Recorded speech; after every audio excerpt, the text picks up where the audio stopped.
In this guide, I'm going to show you how you could download Fortnite Chapter 7 here on Android. This is super simple to do, so we're going to dive straight into this, but before we do, make sure to like the video and subscribe to the channel with all notifications on. It really does help the channel and lets us know that you want more content like this. We'd greatly appreciate it, and if at any point throughout this guide you do have any questions, just ask them down in the comment section below and we can help you out further. I'm going to be doing my best to reply to every single comment down there. But first things first, what you're going to want to do is open up a browser of your choice. Now, you could really do this through anything. I'm going to use Google Chrome for this, but any other browser would technically work. And essentially what you're going to want to do is type in Fortnite, and you should see Fortnite.com as one of the top results. Go ahead and click on that, and you're going to see an option up in the very right that says install.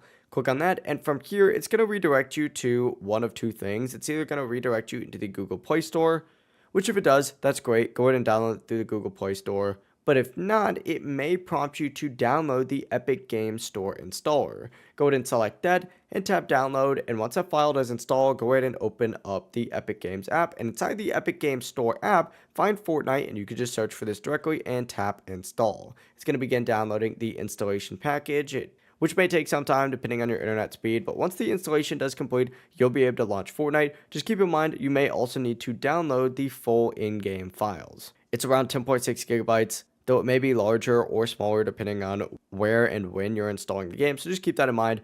You can leave the app while it does download, and it's just going to notify you when it's time to return to finish the installation. But when it does finish, Fortnite's going to launch and you can begin your setup. You'll get access to all the modes, including Battle Royale, Zero Build, and more using your Fortnite account. You can even open up the settings up in the top right and adjust your mobile frame rate and visual settings to improve performance, which we have full guides going over, so I recommend checking those out.